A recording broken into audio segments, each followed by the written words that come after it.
Joining us now is Matt Zapotosky from the Washington. Did I get that right, Matt? Yes, you did. Thank you. Good. We've been trying all morning long to figure it out.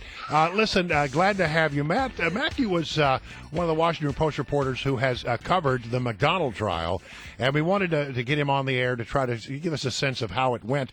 Matt, first of all, I want you to paint the scene in the courtroom. Were you in the courtroom as the verdict was read?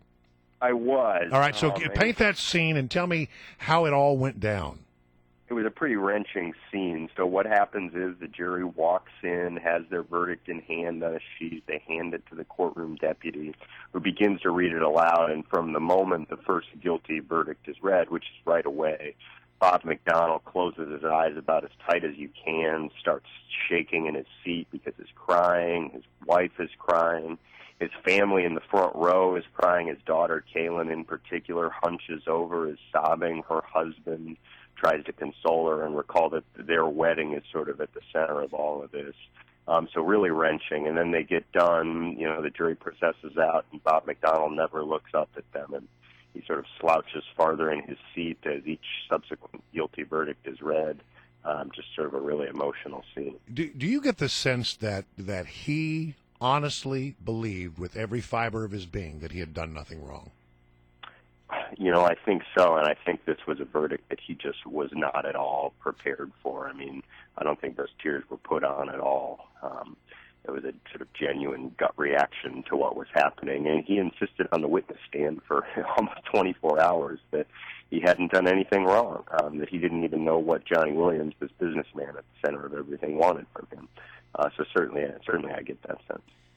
And you think about what the governor went through. First of all, he had all reports showed that he had the option for a plea deal, which would have been a lot better, I think, than this outcome for him. So he clearly thought he was innocent. But also to defend himself, he had to air so much dirty laundry in this trial as part of his defense, exposing very personal things about his relationship with his wife. When all is said and done, I mean, the governor he's toast. He's finished at this point, is he not? Well, he'll have some appeals. I mean, his attorneys vowed to appeal, and they'll also probably move to set aside the verdict, which is actually separate from the appeal. I doubt that will be successful. And then he'll appeal after the sentencing. But as you mentioned, this has been just a harrowing trial for him. The center of his defense was that his marriage was broken and that his wife had a crush on Johnny Williams, and that obviously requires revealing a lot of unflattering details about your personal life, which he did. He didn't take that plea, which would have just been to one charge of lying on a financial document. Now he got convicted of 8 charges of public corruption. The sentence there is obviously going to be a lot more severe than if he had taken that plea. You also get benefits in the federal system if you plead and cooperate with the authorities sort of from the get-go that he now won't get.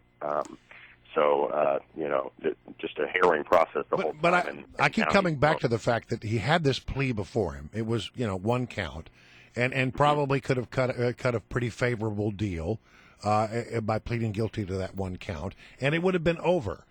And the reason one suspects that he didn't do that is he truly believed 1,000% that he had done nothing wrong. He went into this thinking that, that he was going to come out smelling like a rose.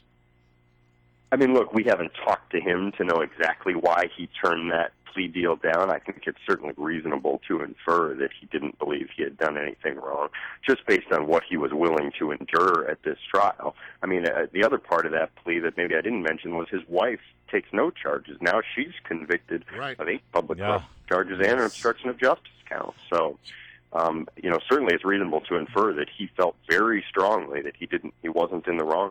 So, Matt, and I'm so frustrated. You were there every day, so hopefully you can answer this question. I've been watching it, I've been covering it, I've been talking about it. I still can't get the answer to this one question, even after the verdicts came in. We know the governor acknowledged he got these loans, he got gifts, either through his wife or directly. Can you tell me, what did Johnny Williams get from the governor of Virginia? Well, that was the center of his defense, that, look, Johnny Williams didn't really get anything of substance. And the allegations are not that he got a bill passed in his favor. He actually got state funding. It's a lot more sort of small, nuanced thing. He got a meeting with the state health secretary. He got the ability to shape a guest list at an event at the governor's mansion. He got to throw an event at the governor's mansion on the same day his company was launching this product to market. Right. So just little subtle things, and McDonald's team had always asserted, "Hey, this is nothing. This is what anybody would get." Well, that's what I wanted to ask. I mean, a meeting with the state's health secretary. Do people get meetings with the state health secretary without giving gifts to the governor? He made a case that they do, but it's sort of not a complete defense to say, some people get meetings without these. Prosecutors were saying in this case, he got these meetings because of these gifts. I think certainly people get meetings with state officials without lavishing the governor and his family with money, but prosecutors are saying in this case, that's not what happened. So the jury, you've had a chance to talk to some members of the jury at the Washington Post. What are you hearing from them? I mean, first of all, I think they are a very articulate and meticulous jury. It seems like they considered every charge pretty deeply. Just even in the way it came out, they don't convict Maureen McDonald, for example, on 2 charges related to a $20,000 loan, and the evidence there was sort of a lot more connected to her husband. So it wasn't a simple, we feel one way about the couple or we feel another way. But the thing they told us was that just generally the evidence was overwhelming, that they liked Bob McDonald as a guy, that they felt really bad for him and his family. They were impressed by his public service, his military service, but they just felt the evidence that there was a corrupt bargain here was overwhelming. And then they acquitted him of lying on financial documents. The reasoning there that one told us was that basically you had to win on that charge, for prosecutors to win on that charge, they had to prove that Bob McDonald tried to influence the bank, but jurors felt that he wasn't trying to influence the bank, he was just trying to hide his relationship with Johnny Willie. Well, Matthew Zapotosky, we really appreciate you joining us here, and I know you've been down there covering this trial every day. Take a couple of days off, and thank you for joining us. Thanks for having me.